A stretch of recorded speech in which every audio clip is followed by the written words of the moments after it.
Isang mapagpalang umaga po sa ating lahat, mga kapatid. Ang atin pong pananambahan ay magsisimula na sa loob lamang ng ilang sandali. Kaya po ihanda na natin ang ating mga sarili.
Ganito po ang paanyaya sa atin mula sa mga salita ng Diyos. Purihin ninyo si Yahweh, mga nilikha sa kalangitan. Kilalanin ang kanyang lakas at kanyang kaluwalhatian. Purihin ang kanyang maluwalhating pangalan. Sambahin si Yahweh sa banal na kaayusan. Si Yahweh dapat purihin. Dininig niya ang aking mga daing. Si Yahweh ang lakas ko at kalasan. Tiwala ko sa kanya'y nakalagak. Tinutulungan niya ako at pinasasaya. Sa awitin pinasasalamatan ko siya. Tayo pong lahat, tayo na't lumapit sa kanyang presensya na may pasasalamat. Siya ay purihin ng mga awiting may tuwa at galak, sapagkat si Yahweh, siya ay dakila't makapangyarihang Diyos, ang dakilang haring higit pa sa sinuman na dinodiyos. Tayo pong lahat ay yumuko at sumandali sa panalangin. Panginoon, patuloy po kaming nagpapasalamat sa inyo. Nasa kalagitnaan ng ganitong sitwasyon ay pinagkakalooban mo kami ng pagkakataon at ng kaparaanan upang ikaw ay masamba. Patuloy mo nawa kaming samahan sa kabuuan ng gawaing ito. Patuloy kaming samahan ng iyong banal na Espiritu upang ito ay magkaroon ng kayusan sa loob ng aming mga tahanan. Ikaw ang patuloy na aming mapapurihan at maparangalan sa umagang ito. Sa pangalan ng iyong anak na si Jesus. Amen. Masaya po tayo mag-awitan para sa ating Panginoon.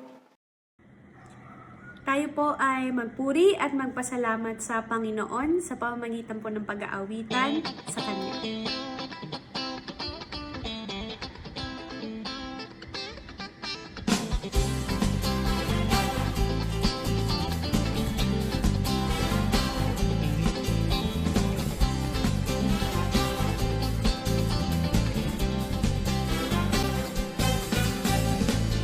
Almighty God, my Redeemer, my hiding place, my safe refuge, no other name like Jesus.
Awitin po natin sa Panginoon. Hallelujah.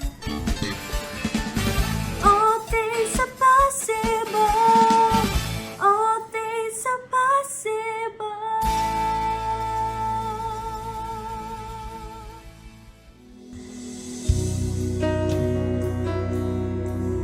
Patuloy po tayong umawit sa ating Panginoon at magbigay ng papuri sa Kanya.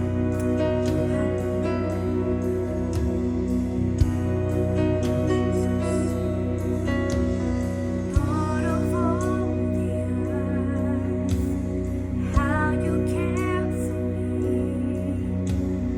You have made me, you will save, carry me always. You are faithful, you are faithful, you are faithful. Your joy is my strength.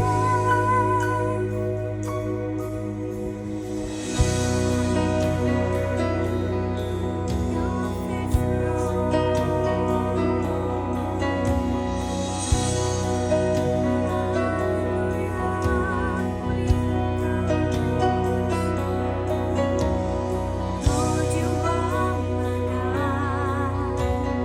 I rely on you. I put my hope in things not seen.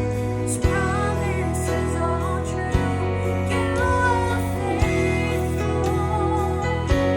You are faithful. You are faithful. Your joy is my strength. You are faithful, Lord. You are faithful. You are faithful. Your joy is my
Hallelujah. Sa'yo lahat ng papuring Panginoon. Salamat sa iyong katapatan sa aming mga buhay, O God. Tunay nga, Panginoon, hindi mo kami pinababayaan, Panginoon. Hallelujah. Nakilain ka, Lord, sa aming mga buhay. Nakilain ka, Panginoon. Hallelujah, Jesus. Sa aming mga awit at mga papuring pagsamba. Ito po ang aming pasasalamat sa iyo, O God. Luwalhatiin ka. Sa pangalan ni Jesus. Amen. Atin pong ipahayag ang pangitain ng UECC. Ang UACC ay isang iglesyang may malalim na kapangyarihan ng pananampalatayang nakabatay sa banal na kasulatan. Aktibo na nagbibahagi sa dakilang atas na pinagkatiwala ng Panginoong Jesucristo at nagpapanumbalik ng sanglilikha sa Diyos hanggang sa kanyang muling pagdating. Para po sa tawag sa pagkukumpisal, pakinggan po natin ang sinasabi sa banal. Ang nagkukubli ng kanyang sala ay hindi mapapabuti, ngunit kahabagan ng Diyos ang nagbabalik loob at nagsisisi. Tayo po ay magkaroon ng sandaling oras ng pananalangin at pangungumpisal.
Narito po ang mga pangako ng salita ng Diyos sa sinumang lumalapit sa ating Panginoon upang humingi ng kapatawaran sa kanyang mga nagawang pagkakasala. Sinasabi po, sa kanyang pagkamatay sa krus, pinasan niya ang ating mga kasalanan upang tayo'y mamatay na sa kasalanan at mamuhay ng ayon sa kalooban ng Diyos. Sa pamamagitan ng kanyang mga sugat, kayo'y pinagaling. Maaasahan na totoo ang mga pangakong ito. Kaya ang sino man sa ating lumapit sa harapan ng Diyos upang humingi ng kapatawaran sa kanyang mga nagawang pagkakasala ay makatitiyak ng pag-ibig at pagpapatawad ng Diyos. Tanggapin ninyo kung gayon ang kapatawarang ito na ipinagkakaloob sa atin ng ating Diyos sa pamamagitan ng ating Panginoong Hesus. Sa pangalan ng Ama, Anak at Espiritu Santo. Amen. Para naman po sa ating mga balita at malasakit, ang ating Sunday worship service po, ito po ay nagsisimula pa rin ng alas 8 ng umaga at bilang pagsunod sa direktibang ibinigay sa atin ng ating lokal na pamahalaan ng Alfonso, tayo po hindi pwedeng magkaroon ng physical gatherings, kaya po magkakaroon tayo ng live stream sa pamamagitan ng YouTube. Gayun din naman po ang ating prayer meeting, ito po ay live stream lamang din sa oras na 5:30 p.m. tuwing Miyerkules. Pero ito po ay ipinagpapaliban muna ngayong darating na Miyerkules dahil magkakaroon po tayo ng pananambahan sa darating na Huwebes Santo at ito'y ibabalik sa unang Miyerkules ng Abril. Dawn Watch Prayer po tuwing alas 4 ng madaling araw. Kung tayo po ay mayroong mga prayer request, maaari po tayo mag-iwan ng mensahe sa ating Facebook page o kaya naman po sa ating mga elders. Kids Bible Study po, ito po ay magpapatuloy tuwing alas 3 ng hapon, tuwing linggo. Para naman po sa pagbati sa mga magdiriwang ng kaarawan, ngayong Marso 28, ating kapatid na Paul Hernandez at ang ating kapatid na Marilyn Matreo. Para naman po sa magdiriwang ng kanilang kaarawan sa April 1, si kapatid na Erica May Cruto at si kapatid na Arwin Varias. At sa April 3 naman po ay si kapatid na John Haylan Matreo. Mga kapatid, sa oras pong ito, hinihiling ko po na tayo ay muli ay dumulog sa ating Panginoon. Sama-sama po tayong humiling at sama-sama po tayo sa Kanya ay patuloy na umasa na siya lamang ang tanging tutugon sa ating mga kahilingan. Atin pong itungo ang ating mga ulo at tayo po'y sama-samang manalangin. Mapagpalang Diyos at aming Ama sa kalangitan, sa oras pong ito, O Diyos, ay kagalakan po ng aming mga puso, Panginoon, na kami, O Diyos, ay patuloy na dumulog sa inyo, upang sa iyo, O Diyos, kami ay magpuri, magpasalamat, at patuloy na tingnan ka ng higit na mataas, ng higit sa lahat, Panginoon.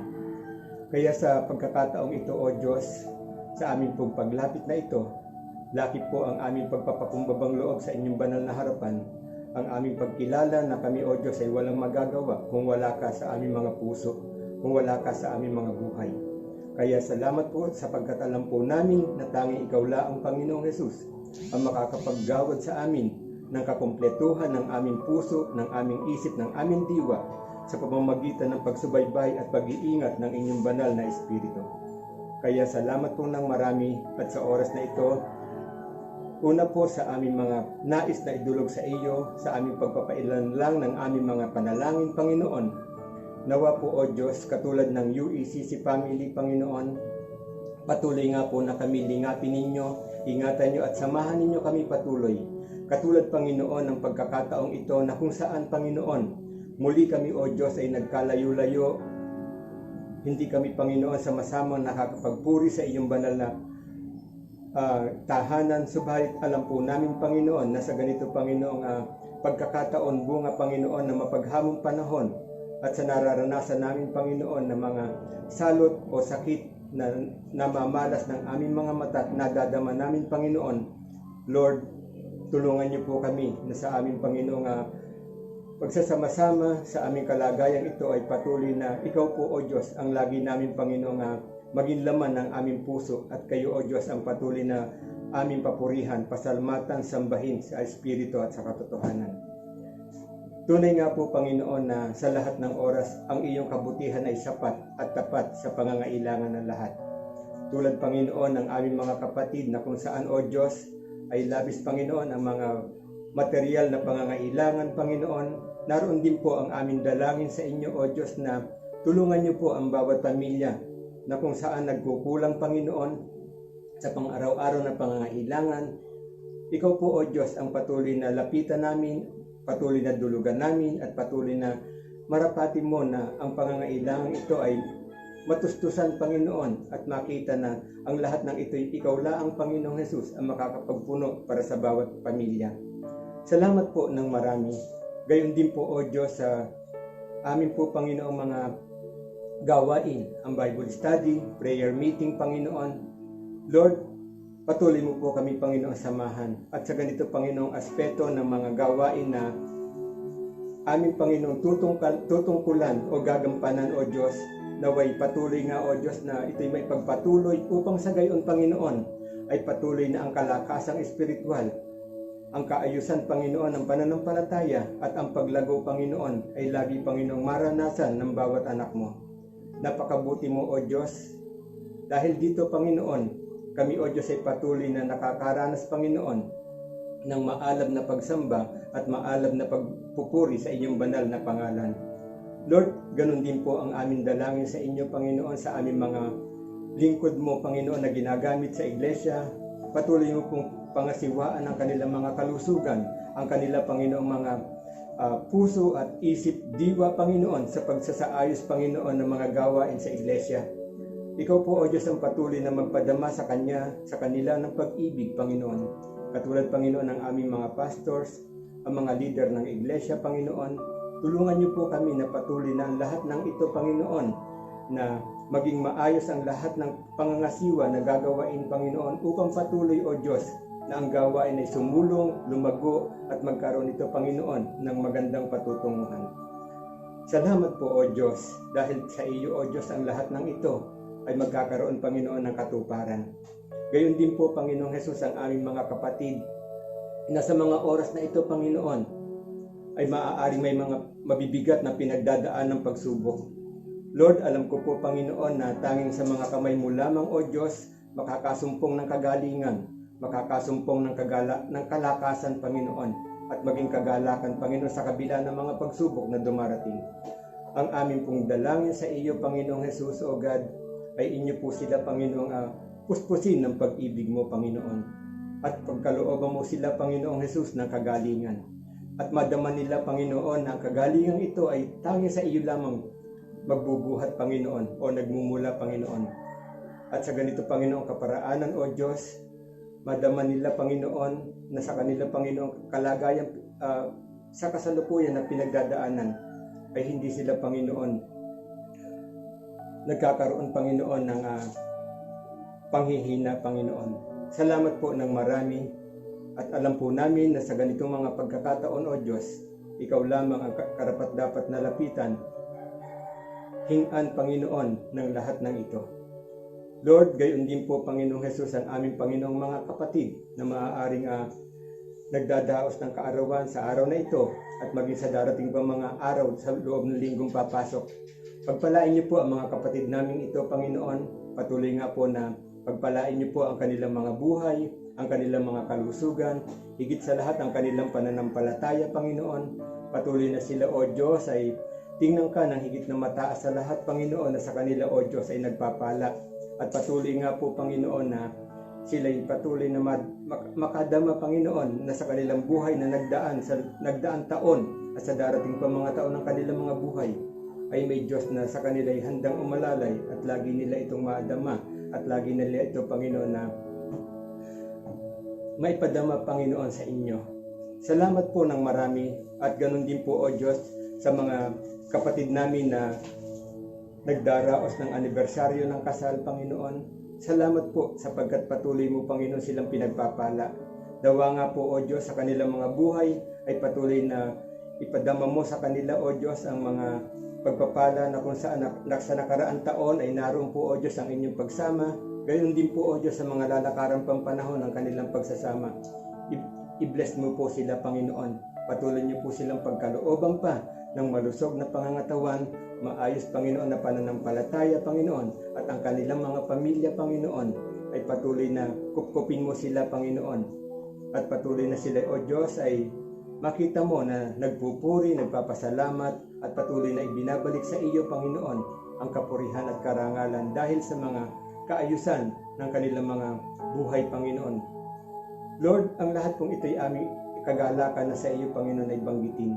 Katulad po, O Diyos, ng Biblical Adel Academy, na kung saan, O Diyos, ito, O Diyos, ay isang napakalaki, Panginoon, institusyon, Panginoon, na kung saan, O Diyos, ay may maraming kabataan na nais mo, Panginoon, na hulmahin ang puso, Panginoon, sa pamamaraang pagpupuri sa iyong banal na pangalan sa pamamagitan ng ikaw ay kanilang makilala, ikaw ay kanilang sambahin sa Espiritu at sa katotohanan. Lord, patuloy niyo pong gabayan ang mga mag-aaral na ito, maging ang mga anak mo na ginagamit upang sila, O Diyos, ay i-guide sa mga pamamaraang Kristiyano, pamamaraang pananampalataya sa iyong pangalan, Panginoong Jesus. Ikaw po, O Diyos, ang patuloy na magbigay sa kanila ng katalinuhan, na patuloy na maiaangkop, Panginoon, sa kalagayan ng pagtuturo, Panginoon, ng inyong banal na salita. Maging ang kaparaanan, Panginoon, ng pagtuturo sa paaralang ito, tulungan niyo po, O Diyos, ang bawat guro na sa kabila, Panginoon, ng malayong distansya ng kanila, Panginoon, pagpapahatid, Panginoon, ng kaalaman na kailangan ng mga kabataan. Nawa po, Panginoon, sa mga pagkakataong ito, sa panahong ito, O Diyos, maging epektibo ang lahat ng kaparaanan, Panginoon, at hindi masayang, Panginoon, ang pagsisikap nila, Panginoon, na mapaunlad, mapalago, O Diyos, ang kaalaman ng mga kabataan na sa kanila, O Diyos, ay umaasa na magiging maayos, Panginoon, ang kinabukasan. Ang lahat ng ito'y amin po, Panginoon, pinagkakatiwala sa inyo. Dahil ikaw po lamang, Panginoon, ang aming Panginoong sandigan. Ikaw lang, Panginoong Jesus, ang pag-asa ng aming mga buhay. Kaya sa pagkakataong ito, O Diyos, naroon din po ang aming kahilingan, Panginoon, para sa aming Panginoong kalagayan ng aming bayan. Pagpalain niyo po ang aming Panginoong mayors, ang aming mayor, Panginoon, at ang kanya, Panginoong sanggunian, Panginoon. Patuloy mo po, Panginoon, na samahan ang bawat isa sa kanila, Panginoong, panunungkulan, at higit sa lahat, ipadama mo po, Panginoon, na may Diyos na sa kanila ay nag-iingat, na may Diyos na sa kanila ay nagmamahal, at may Diyos na dapat na kanilang pagtiwalaan sa kanilang mga gagawain sa araw-araw ng kanilang pagtupad sa kanilang mga tungkulin. Ama, napakabuti mo sa buhay namin, Panginoon. Sa lahat ng oras, O Diyos, ay lagi mo kami hinihipo, lagi mo kami pinapaalalahanan. Kaya sa mga pagkakataong katulad dito, sa mga idinudulog namin, Panginoon, ng mga kahilingan, nawa, O Diyos, ito ay magkaroon ng bunga, magkaroon ito, Panginoon, ng pag-asa, magkaroon ito, Panginoon, ng katuparan, Panginoon, para sa lahat ng bahagi, Panginoon, na nais namin, O Diyos, na ito, O God, ay malas ng aming mga mata, na ito, Panginoon, ay karapat-dapat na ilapit sa iyo at umasa na ikaw, Panginoong Jesus, ang siya magpupuno para sa bawat isa. Ito po, O Diyos, ang aming kagalakan sa aming pagdulog sa inyo, at ang aming pananampalataya ay gayon na lamang dahil kami ay may isang Diyos na buhay, makapangyarihan, Hari ng mga hari at Panginoon ng mga Panginoon. Lord, ito po ang aming dalangin. Ito po ang pagpapasalamat namin sa nag-iisang pangalan ng aming Panginoong Jesus. Amen.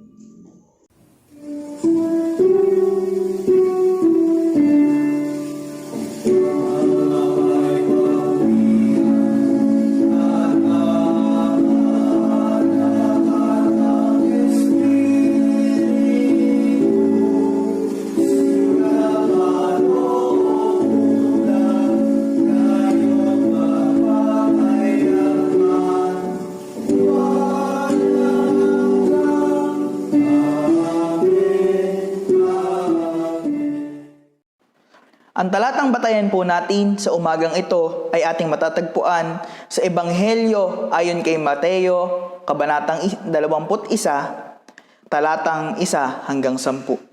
Ganito po ang sinasabi. Nang malapit na sila sa Jerusalem, dumaan sila sa Bethfage, sa bundok ng mga Olibo. Inutusan ni Jesus ang dalawa sa kanyang mga alagad.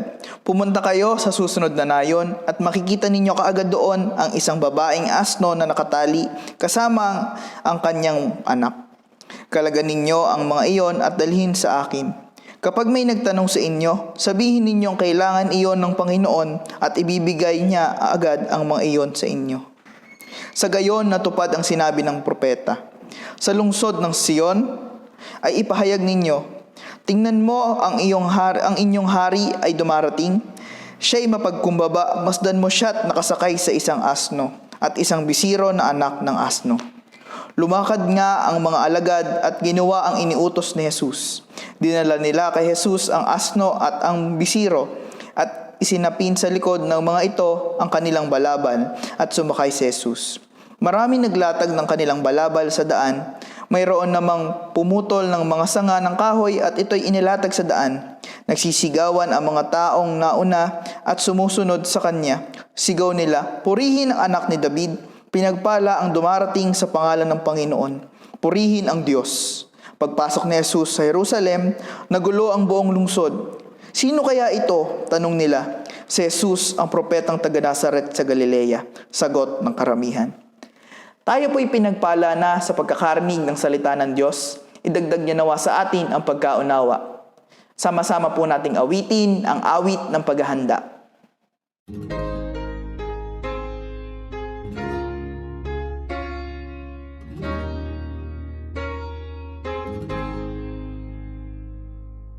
Open my eyes that I may see glimpses of truth thou hast for me.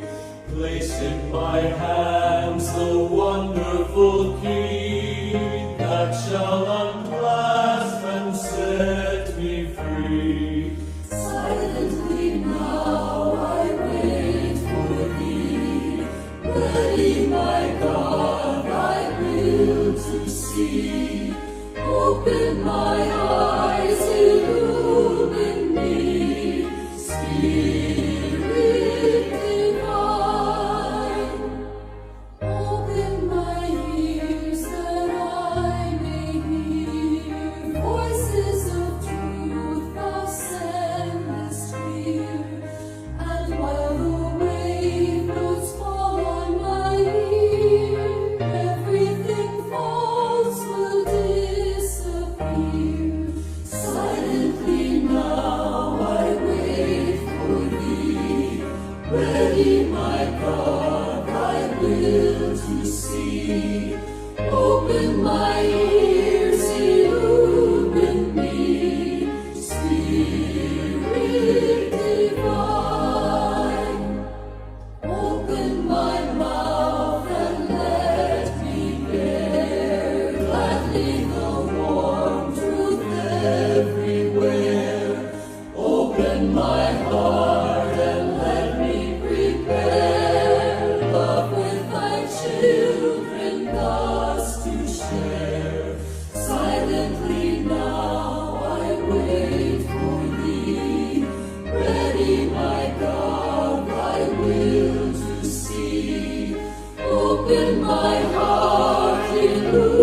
with me, Spirit divine.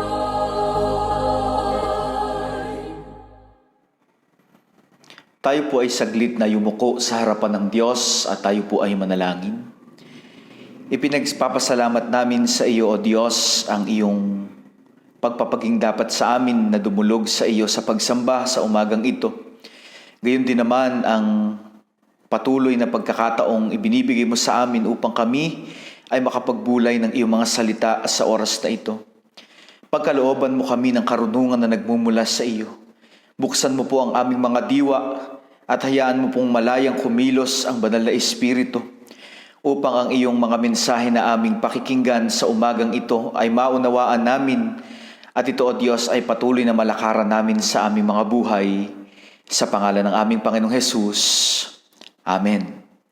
Magandang umaga po sa ating lahat, mga kapatid. Ngayong araw pong ito ay ipinagdiriwang natin ang Palm Sunday o Passion Sunday.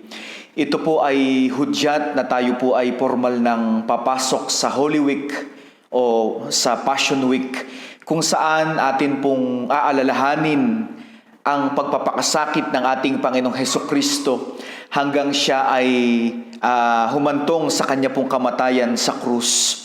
Hindi po ako magdudwell sa detalyadong interpretasyon at exposition ng mga talata na atin pong binasa. Nais ko lamang po na tayo ay magbulay sa ilang mga aral patungkol po sa kaharian ng Diyos na itinuturo po ng istoryang ito ng matagumpay na pagpasok ng atin pong Panginoong Hesukristo sa Jerusalem. Nabanggit na po sa atin dati na sa ginawang prosesyon ng ating Panginoong Hesukristo papasok sa Jerusalem, sinabayan niya ang ginagawa rin na prosesyon ng Roman Empire, ng Roman Army, doon sa main entrance o sa main gate ng Jerusalem. Ginawa niya po ito upang ipakita sa mga tao ang totoong paghahari na tanging ang Diyos lamang ang nagmamay-ari. Na ang paghahari ng Roman Empire ay isang ilusyon lamang sapagkat hindi ito mula sa Diyos. Kaya sa ganito pong paraan ipinakita din po ng Panginoong Hesus kung ano ang pagkakaiba ng paghahari ng Diyos at ng paghahari ng mundo na noon ay sinisimbolo ng Roman Empire. Doon po sa main gate, ipinapakita ng Roman Empire ang paghahari ng mundo.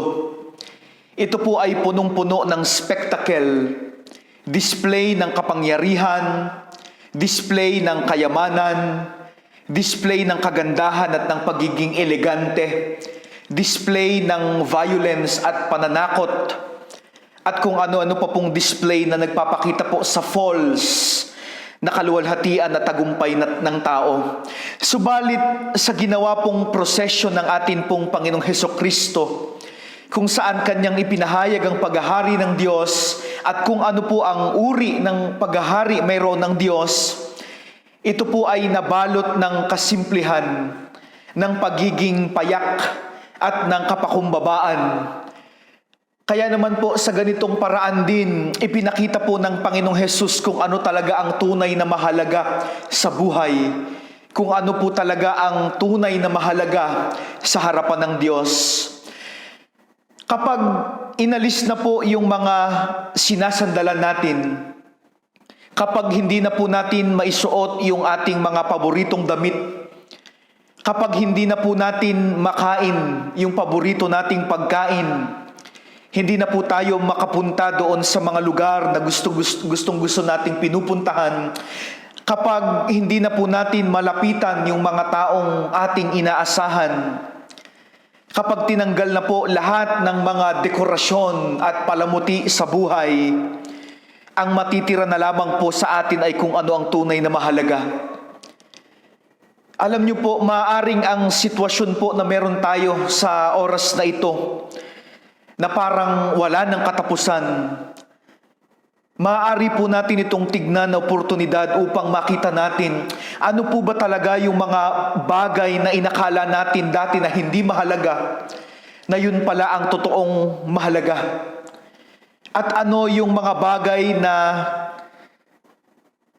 minsan nating hindi itinuring o tinuring nating mahalaga na all of a sudden na-realize natin hindi naman pala ito talagang mahalaga sa buhay. Doon po sa prosesyon na ginawa ng Panginoong Hesukristo papasok po sa Jerusalem. No, ang Jerusalem po ay lugar na punong-puno ng kaningningan at ng pagmamalaki, na sinabayan pa po ng pagpasok ng display ng falls na kaluwalhatian ng Roman Empire. Ipinakita po ng Panginoon na hindi itong mga ito ang mahalaga sa harapan ng Diyos. Ano po ang tunay na mahalaga para sa Diyos? Una po, ipinakita sa talata, napakahalaga para sa Diyos na tayo po ay maging maliit o maging mababa. Habang doon po sa main gate ng Jerusalem ay nakadisplay ang mga pandigmang kabayo ng Roman Empire, ang Panginoong Hesus naman po ay nagpuprosesyon na nakasakay lamang sa isang asno. Sabi po sa verse 4 and 5, natupad ang sabi ng propeta, sa lunsod ng Zion ay ipahayag ninyo, tignan mo ang hari mo'y dumarating, siya'y mapagpakumbaba, masdan mo't siya'y nakasakay sa isang asno. Ang asno ay simbolo ng pagiging maliit at ng kapakumbabaan. Ang asno po ay ginagamit po dati sa mga ordinaryong pagtatrabaho. Ito po ang ginagamit ng mga nangangalakal na lagayan, pasanan ng kanila pong kalakal at ng iba't ibang mga kagamitan nila sa kanila pong paglalakbay. Ang mga kabayo po na nakadisplay sa main gate ng Jerusalem ay saksi sa kapangyarihan, sa conquest at violence, at sa kaluwalhatian ng Roman Empire. Subalit ang asno ay saksi sa pang-araw-araw na buhay ng mga ordinaryong tao. Saksi po ito sa gutom, sa pagod, at sa walang tigil na pagtatrabaho ng mga tao para po sila ay mabuhay ng matiwasay. Saksi po ang asno sa mga konkretong karanasan ng kahirapan sa buhay ng mga tao. Sa point of view po ng mundo, parang hindi maganda ang point of view ng asno. Subalit sa harapan po ng Diyos, ang mahalaga ay hindi ang mga kabayong pangdigma na proud na idinidisplay ng Roman Empire. Ang mahalaga para sa Diyos ay ang asno na sumisimbolo sa kasimplihan, sa pagiging maliit, sa kapakumbabaan at sa hirap na dinaranas ng mga tao. Kung mapapansin po natin ang atin pong lipunan, very obvious naman, no? Ang atin pong lipunan ay handicapped.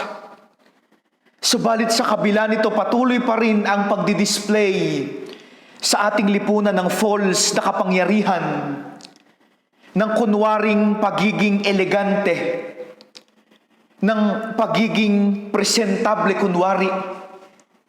Subalit ang totoo, hindi naman talaga nagagawa kung ano yung tunay na mahalaga.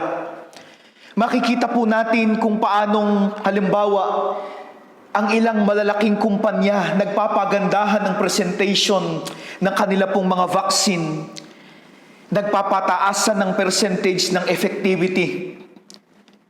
Pero sa kabila po nito, puno pa rin ng duda at pangamba ang mga tao. Nariyan na ang vaccine pero wala pa rin po ang safety at ang security na kanilang ipinapangako.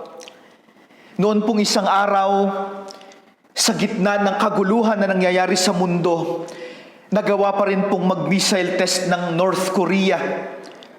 Nagawa pa rin pong mag-display ng military force. Habang doon naman po sa disputed territories sa South China Sea, naggigirian ng mga bansa.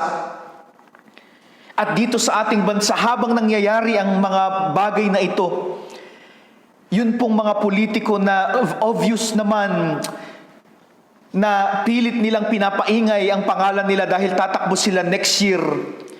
Kanya-kanya rin po silang display ng opinyon, ng pagbatikos ng kanilang ginagawa. Pero lahat po ng ito, mga kapatid, ay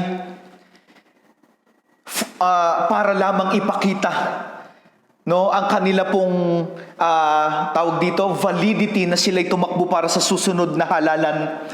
Malaking porsyento po dito ay para lamang bumango ang kanila pong mga pangalan sa mga tao. Kaya nga meron nga pong na-COVID na, di po ba? Nasa bahay na lang. Ipinapakita pa rin na siya nagtatrabaho. It's all for a show. Napakaganda nga naman na i-display ang kanilang mga ginagawa. Napakaganda nga naman na i-showcase ang kanilang mga sinasabi. Pero tayo pong mga ordinaryong tao, naririnig po ba nila tayo? Do they really care for us? Alam po ba talaga nila ang paghihirap natin? Nadadama po ba talaga nila yung nagge-generate na fear sa neighborhood na meron po tayo? Dahil po sa totoong problema na ito po sana ang mahalagang ina-address, pero hindi ito ang talagang pinapahalagahan. Sinasabi po nila ang pinakamahalaga daw ay ang kaligtasan ng mga mamamayan. But seeing their actions and behaviors, makikita po natin, mga kapatid, na hindi naman talaga yata ito ang kanilang pinapahalagahan. Mukhang ang mahalaga po sa kanila ay ang kanilang imahe at hindi po ang kaayusan ng publiko. Kaya bagamat totoo na hindi po tumitigil ang mga namumuno po sa atin sa pagtatrabaho, subalit marami po sa kanila, hindi po natin nilalahat, marami po sa kanila ginagawa ito para po sa kanilang imahe. Kaya wala pong madama ang sambayanan na totoong pagpapahalaga. Mahalaga daw po halimbawa ang pananampalataya. Pero sa kanilang mga aksyon parang mas mahalaga ang mga negosyo. Mahalaga daw ang pananampalataya pero bawal magtipon sa simbahan. Pero pwedeng pumunta sa mga golf course. Pwedeng pumunta sa mga kainan, pwedeng pumunta sa mga mall. Pwede po sa mga galaan. Mahalaga daw po ito sa kanila, no? Mahalaga ito sa kanila sapagkat kumikita sila dito. Meron silang nakukuha, meron silang nahihita sa mga ito. Subalit tayo po, hindi tayo mahalaga sa kanila kasi wala silang nakukuha sa atin. Pero kahit ganito, mga kapatid, ang kanila pong pagtrato sa atin, huwag tayong magalit sa kanila. Huwag tayong malungkot sa atin pong pagiging maliit. Nakikita ng Diyos ang atin pong kahalagahan. Siya po ang nagpapahalaga sa atin. Ibinigay ng Panginoong Hesus ang kanyang sarili para sa atin kahit wala naman siyang mahihita. In fact, tayo pa nga po ang nagkaroon ng gain dahil sa kanyang ginawa. Ganito po magpahalaga ang Diyos. Ganito niya tayo pinapahalagahan. Kaya huwag po tayong malungkot kung tayo man ay minamaliit, kung tayo man po ay ibinababa. Hindi po tayo pinapahalagahan ng mundo. Hayaan po natin sila. Dahil tayo po ay pinapahalagahan ng Diyos. Kaya kung ayaw man ng mga tao sa paligid natin na pahalagahan ng pananampalataya, bilang iglesia tayo po sana ang magpahalaga dito. Kung sa atin pong lipunan ay hindi na pinapahalagahan ng simbahan, bilang mga mananampalataya, bilang iglesia, tayo po dapat ang magpahalaga. Minsan po o kadalasan, ang mga maliliit na bagay ang mahalaga sa Diyos. At kung ang maliliit na bagay pong ito ay hindi na mahalaga sa ating lipunan, bilang iglesia tayo po ang dapat magpahalaga dito. Dahil tayo rin po na maliliit at mabababa, tayo rin po ay pinahalagahan ng Diyos.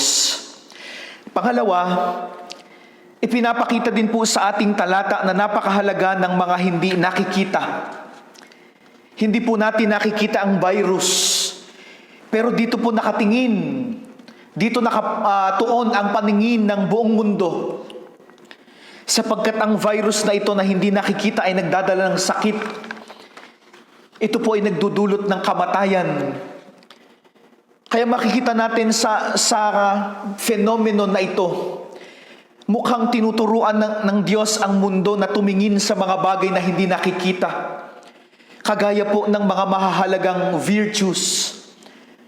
Hindi po natin nakikita ang mga virtues, pero ang mga ito po ay mahahalaga.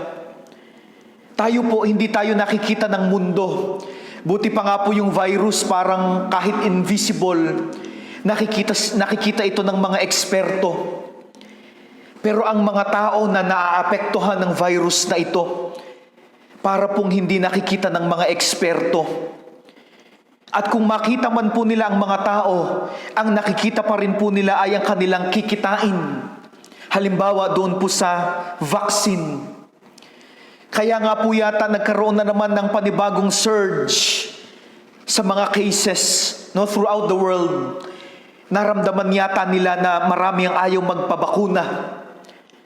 Kaya wala silang kikitain. So para mapilitan na magpabakuna, takutin ulit natin. Buhayin natin yung fear sa kanila. Sabi nga po doon sa isang article na aking nabasa, ang virus daw pong ito ay parang lamok na inaalagaan lang sa laboratory. Kung kailan siya kailangan, pakakawalan ulit para maminsala ulit sa buhay ng mga tao. Hindi po tayo nakikita ng mga kumokontrol sa mga pangyayari sa mundo. Dahil ang nakikita po nila, mga kapatid, ay ang kanilang mga sariling kagustuhan. Pero wag din po tayong malungkot. Kahit po ang Panginoong Hesukristo, hindi siya nakita nung siya'y pumasok sa Jerusalem. Kaya nga sabi sa verse 10, nagtanong ang mga tao, sino kaya ito? Sino ba ito? Hindi ko kilala yan, hindi ko nakikita yan. Then sa verse 14 at 15, sabi doon, habang si Jesus ay nasa templo, lumapit sa kanya ang mga bulag at mga pilay at sila'y kanyang pinagaling. Pero sabi doon, nagalit ang mga punong pari at ang mga tagapagturo ng kautusan nang makita nila ang himalang ginawa niya. Hindi po nakita ng mga namumuno ang mga taong may kapansanan, pero nakita sila ng Panginoong Hesus at sila ay kanilang pinagaling sa kanilang kapansanan. Pero hindi po nakita ng mga namumuno ang pagpapagaling, ang paghihimalang ginawa ng Panginoon. Hindi na nga nila nakita ang need ng mga taong may kapansanan. Hindi pa nila nakita ang pagpapagaling na ginawa ng Diyos. Kasi ang nakikita lamang nila ay ang kanilang mga sarili at ang threat sa kanilang posisyon at kapangyarihan. Kung tatanungin natin ang mundo, sino nga po ba tayo, di po ba? Mga ordinaryong tao. Sa pananalita nga po ng isang ekonomista na si Thomas Malthus, tayo daw po na mga mahihirap ay useless eaters. Pamparami lang daw po tayo sa populasyon. Inuubos lang daw po natin ang resources ng mundo, pero wala tayong pakinabang. Kaya mas mabuti pa daw na mamatay ang maraming tao, kagaya po ng kanilang ang ginagawa sa atin ngayon. Kaya puro gera, tinatanggalan ng kabuhayan ng marami upang maghirap at magutom. Kung ano-ano sari-saring virus ang pinapakalat, kung ano-anong sakit. Hindi po nila nakikita ang mga tao. Ang nakikita lamang nila ay ang kanilang mga sarili at yung yaman ng mundo na gusto nila ay sa kanila lamang mapunta. Pero wag din po tayong malungkot, mga kapatid, wag din tayong matakot. Sapagkat palaging nakatuon sa atin ang atensyon ng Diyos. Kung ayaw po tayong tignan, nagbubulag-bulagan sa atin ang mga namumuno sa atin, hayaan natin sila. Ang Diyos na palaging nakakakita sa atin, ang siyang mangangalaga at mag-iingat sa atin. Doon po sa Genesis chapter 16 verse 13, si Yahweh ay tinawag ni Hagar na ikaw ang Diyos na nakakakita. Si Hagar po ay kagaya din natin na pinagkaitan ng maraming bagay sa buhay. Kulang na lang din siya at ang kanyang anak ay mamatay dahil sa hirap na kanilang dinanas ng palayasin sila ni Abraham. Walang sino man ang nakakita nito. In fact, sabi po dun sa passage, umiiyak sila, humihingi sila ng tulong. Si Hagar at ang kanyang anak ay umiiyak, pero walang nakakakita sa kanila. Ganito din po tayo ngayon, mga kapatid. Humihiyaw po ang sangkatauhan. Humihingi tayo ng tulong sa mga inatasang mamuno sa atin. Subalit parang walang nakakakita sa atin, pero nakikita tayo ng Diyos. Sapagkat mahalaga sa Diyos yung mga hindi nakikita ng mata. Kaya nawa ganito din po sa atin, na mas mapahalagahan dapat natin yung mga hindi nakikita ng mata, na minsan ay binabaliwala natin. Hindi po natin nakikita ang kuryente, pero ito'y napakahalaga. Hindi po natin nakikita ang kaluluwa, subalit mas mahalaga ang kaluluwa kaysa sa katawan na palagi nating pinapaganda. Hindi natin nakikita ang kalooban ng tao, pero ito ang ating kinukultivate. Nang sa gayon ay maging maganda ang manifestation nito sa mga panlabas nating paggawa. Hindi po natin nakikita ang biyaya at ang habag ng Diyos. Pero ito, mga kapatid, ang tumutulong sa atin para matuto tayong magmalasakit, para matuto tayong magpatawad, matuto tayong magtaguyod ng kaayusan, ng kapayapaan, matuto po tayong maglingkod sa Diyos at sa kapwa, sa kabila po ng atin pong mga pinagdaraanan sa buhay. Hindi po natin nakikita ang pananampalataya. Hindi natin nakikita ang presensya ng Diyos. At maraming pagkakataon po, kahit po ang mismong pagkilos ng Diyos, hindi natin nakikita. Subalit ito po, mga kapatid, ang nagliligtas at nag-iingat sa atin. Ito pong mga bagay na ito ay hindi nabibili ng pera, pero ito po ay mahalaga sa Diyos. Pabayaan natin kung hindi tayo nakikita ng mundo. Ang mahalaga, nakikita tayo ng Diyos. Bagamat sa sangsinukob tayo po ay gatuldok lamang. But the people who play God does not see us. But the one true God, the Creator God, sees us. Bilang iglesia, ito po dapat, mga kapatid, ang atin pong maging disposisyon sa buhay. Ito dapat ang ating maging conviction. Dahil kung meron man po na dapat marunong magpahalaga sa maliit at sa hindi nakikitang mga bagay, tayo po dapat yon bilang iglesia. Maliit na bagay ang pananalangin. Minsan hindi pa natin makita ang epekto ng panalangin. Pero pahalagahan po natin ito dahil mahalaga ito sa Diyos. Maliit na bagay kung tutuusin ang pagmamalasakit sa kapwa. At kadalasan walang bumabalik sa atin sa ginagawa po nating pagkakawang-gawa. Pero gawin pa rin natin kasi mahalaga po ito sa Diyos. Sa pananaw po ng mundo, walang kabuluhan, maliit ang atin pong paghahanap at paglapit sa Diyos. Sinasabi pa ng mundo, hindi natin nakikita ang epekto sa buhay natin ng paglapit natin sa Diyos. Pero gawin pa rin natin dahil mahalaga po sa Diyos ang atin pong paglapit sa Kanya. Kaya habang ang mundo po natin ay abala sa pag-aasikaso sa mga malalaki at engrandeng bagay at sa mga bagay na magaganda na nakikita ng mga mata, tayo po bilang iglesia, abalahin naman po natin ang ating sarili sa pagpapahalaga sa mga bagay na tunay na mahalaga para sa Diyos. Ituon po natin ang atin pong paningin sa mga maliliit na bagay, sa mga maliliit na tao, mahihinang tao. Pahalagahan po natin sila. Alagaan natin sila lalo na sa mga panahong ito. Ang mga bagay po at ang mga tao na hindi nakikita ng ating paligid, tignan natin sila, titigan natin sila, at pahalagahan natin sila. Hanapin po natin ang maliliit na bagay, ang mga hindi nakikitang bagay.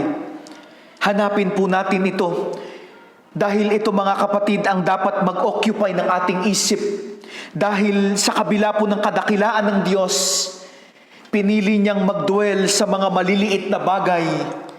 Pinili niya na matagpuan natin siya sa mga bagay na hindi nakikita ng mga mata.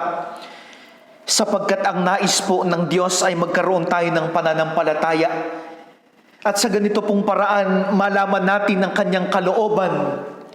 Malakaran natin ang direksyon na kanyang ibinibigay sa atin sa gitna po ng kaguluhan na nangyayari sa ating paligid. Doon po sa prosesyon na ginawa ng ating Panginoong Hesukristo, ito ang kanyang idinisplay sa gitna ng mundong mapagkunwari na nagtatago sa false hope, false security, false solutions to the problem, false power, false beauty, at kung ano-ano pa pong uri ng pagkukunwari. Kaya ito rin po dapat ang ating idinidisplay. Ito ang nais ng Diyos na i-display ng church sa panahon na ito. A display of least or smallest, simple, humble, unnoticeable, and yet powerful display of the reign and rule of God. Paghahari ng Diyos na tunay na nagbabago ng buhay, kahit pa po sa gitna ng isang heartbreaking na sitwasyon na kagaya po ng meron tayo sa oras na ito.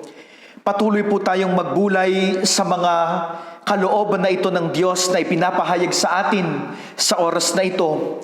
At patuloy na makita natin ang ating mga sarili sa biyaya ng Diyos na nagsasaliksik sa Kanya sa mga bagay na ito. Pagpalain po tayong lahat ng Diyos sa pangalan ng Ama, ng Anak at ng Espiritu Santo. Amen. Para po sa ating pagkakaloob sa umagang ito, ganito po ang sinasabi sa banal na kasulatan. Sapagkat kung may hangaring magbigay, tatanggapin ng Diyos ang inyong kaloob ayon sa inyong makakaya at hindi ayon sa hindi ninyo kaya. Tulad po ng dati, ang atin pong mga kaloob ay ilagay natin sa isang sobre. At kapag po ito ay handa na, ipagbigay alam po natin ito sa ating mga diakono sa pangunguna ng ating kapatid na Tina sa pamamagitan ng messenger at text. Masaya po tayong magkaloob sa ating Panginoon.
Tayo po ay manalangin. O O Diyos, kami po ay nagpapasalamat sa lahat ng pagpapala at biyaya mo na kaloob mo sa amin. Narito, Panginoon, ang aming mga handog. Dalangin namin, Panginoong Diyos, na magamit mo ito para sa iyong banal na layunin. At dalangin namin, aming Diyos, na patuloy mo kaming isustain, patuloy mong pagpalain, Panginoon, ng aming mga kapatid. Gayon din, Panginoon, ang aming mga buhay.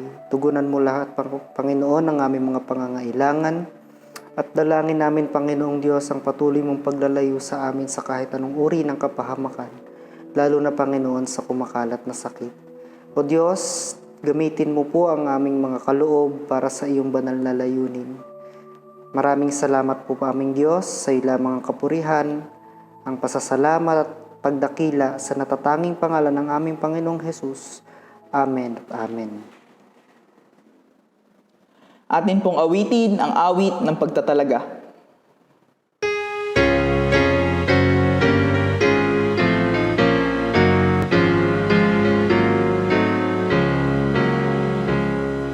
We've a story to tell to the nations that shall turn their hearts to the right. A story of truth and sweetness, a story of peace and light, a story of peace and light. For the darkness shall turn to dawning, and the dawning to noonday bright, and Christ's great kingdom shall come on earth, the kingdom of love and light. We've a song to be sung to the nations that shall lift their hearts to the Lord, a song that shall conquer evil and shatter the spear and sword, and shatter the spear and sword. For the darkness shall turn to dawning, and the dawning to noonday bright, and Christ's great kingdom shall come on earth, the kingdom of love and light. We've a message to give to the nations, that the Lord who reigneth above hath sent us the Son to save us, and show us that God is love, and show us that God is love. For the darkness shall turn to dawning, and the dawning to noonday bright, and Christ's great kingdom shall come on earth, the kingdom of love and light. We've a Savior to show to the nations, who the path of sorrow has trod, that all of the world's great people might come to the truth of God, might come to the truth of God. For the darkness shall turn to dawning, and the dawning to noonday bright, and Christ's great kingdom shall come on earth, the kingdom of love and light. Tayo pong lahat ay yumuko sandali sa ating pangwakas na pananalangin. Muli, O Diyos, kami po ay lumalapit sa iyo at nagpapahayag ng aming pagpapasalamat dahil sa pinahintulot mo sa aming pagsamba sa araw na ito. Sa kabila, O Diyos, ng lahat ng uri ng hadlang, kami ay pinahintulutan mong magkasama-sama sa Espiritu, na sumamba sa iyo sa Espiritu at sa katotohanan. Salamat, O Diyos, sa banal mong Espiritu na nagpapanatili sa amin, na kami ay buuin, pag-isahin ang aming mga diwa at pananampalataya, nang sa gayon makapagpahayag kami sa iyo ng sama-sama sa pamamagitan ng ganitong uri ng pagsamba. Dalangin namin, O Diyos, na nawa kinalugdan mo ang aming gawain. Naging kapahayagan nawa ng aming puso, ang aming pakikinig, ang aming partisipasyon sa buong panahon ng aming pagsamba sa iyo sa umagang ito. Dakilang Diyos, salamat po sa mga kapatid na patuloy na nagmamalasakit sa gawain na ito. Sila, Panginoon, na hindi tumitigil na magmithi, na makiisa upang makipanalangin, magpahayag ng kanilang pananampalataya sa iyo, sumamba sa iyong kataas-taasang pangalan. Amang banal, igawad mo nga po sa kanila, dalangin namin ang espesyal mong pagpapala sa kanilang buhay at sa kanilang mga tahanan. Pagpalain mo, Diyos, maging ang kanilang mga kabuhayan at magitong patutuo ng kanilang buhay sa araw-araw. Amang banal, nagpapasalamat din po kami sa mensaheng iyong ibinigay sa amin sa umagang ito, na nagpapaalaala sa amin ng kahalagahan, Panginoon, ng aming kapaligiran, ng mga bagay na dapat naming pahalagahan sa buhay. O Diyos na aming magulang, sa aming pagtatapos sa umagang ito ng aming pagsamba, dalangin namin kung gayon, nabuksan mo ang durungawan ng langit. Ipagkaloob mo sa bawat isa sa amin ang naangkop na pagpapala at pagindapatin mo kaming tumanggap ng iyong makalangit na bendisyon. Gamitin mo rin, O Diyos, ang iyong abang lingkod na magsasalita nito sa iyong mga anak sa oras na ito. Sa pangalan ng aming Panginoong Hesus na siyang ulo ng iglesyang ito, ito po ang aming mga dalangin. At ngayon sa Kanya na makapag-iingat sa inyo upang hindi kayo magkasala at makapagharap sa inyo ng walang kapintasan at may malaking kagalakan sa Kanyang kalwalhatian, sa isang Diyos na ating tagapagligtas sa pamamagitan ni Jesucristong Panginoon natin, sa Kanya ang kalwalhatian, kadakilaan, kapamahalaan at kapangyarihan, mula pa noong una, ngayon at magpakailanman. Amen.